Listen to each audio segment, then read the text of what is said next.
So recently I came to Japan to visit my girlfriend. That's no secret, the videos are out, go watch them. One other thing that isn't a secret on this channel is that I am addicted to rhythm games. For the past 4 or 5 years, rhythm games have been a huge part of my life. It started with Osu as I tried to get onto it to train my aim for different games such as Counter-Strike, but it's since then evolved into a music-based kind of game fascination. After playing Osu, I tried Beat Saber at my uncle's place and immediately had to get myself VR. I just had to have it. I love both Osu and Beat Saber still, and they're very fun games. Osu is a great game, but I've been playing it for a long time and I needed something to spice things up. So when I grabbed Beat Saber, I enjoyed it, but the problem with Beat Saber is that there is so much movement that it actually gets really tiring very quickly. But the real reason I'm making this video today is because I wanted to talk about a little mobile rhythm game that I've just started playing recently. Rotano. Now, you may have seen Rotano. I think Taptic, the game's developer, has been sponsoring a few different YouTubers to talk about the game, but there's really no need. The game speaks for itself. It's an amazing game. Today I'll be covering strengths and weaknesses as a game and why I think it's the first mobile rhythm game that really works and it's really addictive. Now, I've played a few different mobile rhythm games. Up until recently, Citus was my favorite mobile rhythm game. It can be a lot of fun, but the problem with these games is there's no drastic movement that the mapper can use to express the rhythm. In games like Osu and Beat Saber, it's extremely easy for mappers to express different changes in rhythm because they can just move note placements further apart, which means your hand has to physically travel further in the space, which can emphasize the rhythm. Recently, upon coming to Japan, I have been going to arcades a lot. I've spent a lot of money at arcades because the rhythm games there are just too addictive.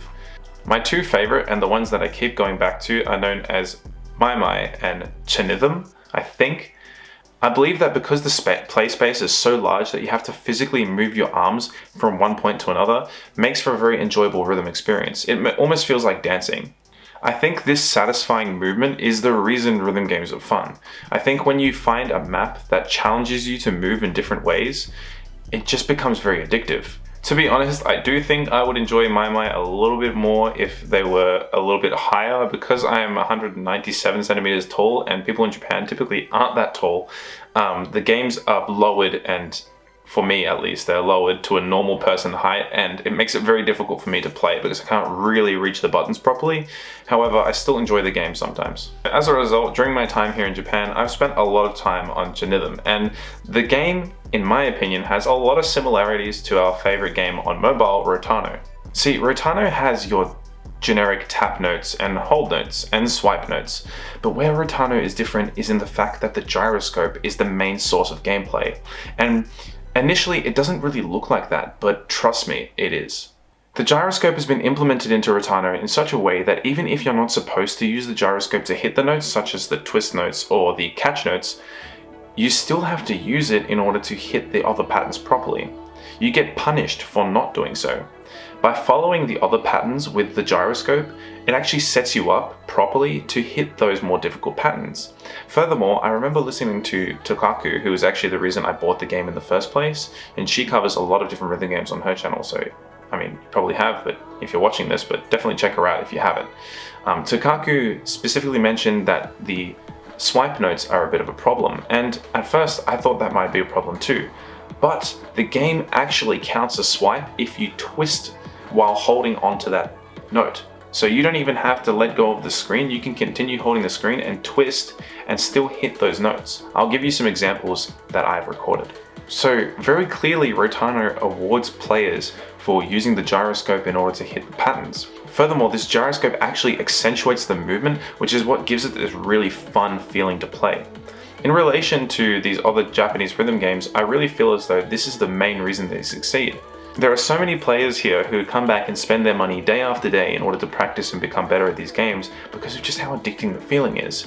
When you put in some good headphones and have a good time, you can just stand there by yourself for hours and just continue enjoying these games. I don't think that same thing can be said for arcades in any other country. Well, maybe any other country that I've been to. But I digress. While we're on the topic of me being in Japan, I wanted to talk about how great the rhythm game system is here. If there are any other people who run arcades watching this from other countries, you should listen up because this is how you do it. It seems to me as though there's some sort of amusement pass that's sort of a universal pass that you can use between all arcades. I believe the same company is responsible for both of these games, so as a result, you can use the same amusement pass in all of these different games. As soon as you tap, your profile is there, it's ready, you don't have to change any settings, you can just use the settings that you've already previously been using, and it even lands you on the same song that you played last time, so you can continue to play at a completely different arcade, at a completely different location, and you'll continue playing from the exact same place, which is pretty amazing. Just making that experience easy for us, it makes it really appealing to come back and play again, because it means that you don't have to go through the troublesome effort of setting all that stuff up again. That's the great thing about mobile Rythym games though. Rotano is a one-time cost of I think like $5 Australian, and then you can continue to play it over and over and over again. I've definitely spent more money at Japanese Rythym games than on Rotano, I can tell you that much, and I've played a lot more Rotano. The other thing that I do sort of question in Rythym games is when you have the option to change the approach rate yourself.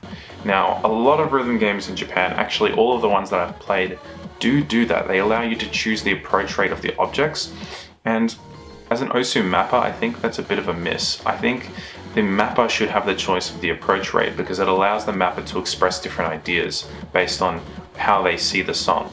I think that giving the players the option to choose the approach rate is a bit of a crutch, and also it's part of the difficulty, so the points don't scale correctly in my opinion.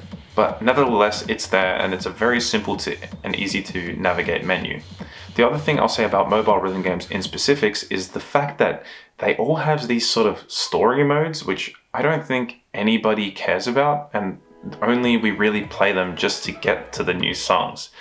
Please, if you're a mobile Rythym game developer, please just give us the option at least to just cut out the story mode. I just don't care. I almost always click on quick play and just continue playing that way because it's just frustrating having to go through the story, and it feels like it's just been crammed in there just for the sake of having a story mode.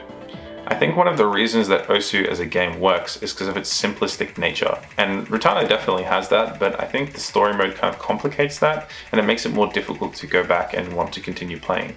Having a large selection of songs has been a massive reason as to why I keep going back to arcades, and even though they do have options for different things, it's not a mandatory thing for you to go through all these different story modes and all that sort of thing, so you can just go onto your profile and enjoy all the songs, the huge library of songs, and play all of them right off the bat. You don't have to do any unlocking, you don't have to do any of that, so when you go and you play, you've got the songs. I really appreciate that because it makes me want to continue playing. If I, have to get a traveler's badge in order to unlock a new song, it does kind of take away a bit of the fun of just being able to swipe through and see what sounds cool and just play everything. I do wish that was implemented like that into Rotano as well, but I don't blame them for doing so because it does keep people coming back to the game in order that they may unlock new songs, which would keep them playing longer, which would mean that they would see when new song packs are released and that sort of thing. So I get it from a business perspective, it totally makes sense, but I would just like to see that flexibility. For me, I get addicted from playing a whole bunch of different songs, so if you give me a huge library, I'm going to keep coming back. And if song packs drop that have songs that I'm interested in playing, I'll probably buy them because, to be honest, the price of the game is extremely reasonable and the price of the song packs isn't too bad either. I do think it can be a little bit steep, especially because it's a mobile game, but at this point the quality is so high that it may as well just be a normal arcade game. One massive win for the Apple users on Rotano is the Taptic engine and the 120Hz iPhone 13 Pro screen. If you don't have an iPhone 13 Pro, unfortunately you do not have the ProMotion 120Hz screen yet, but the Taptic engine has existed in iPhones for a bit now and it seriously is so satisfying. I used to think hit sounds were the most important part of any Rythym game. I would always change my custom hit sounds in Beat Saber and of course OSU.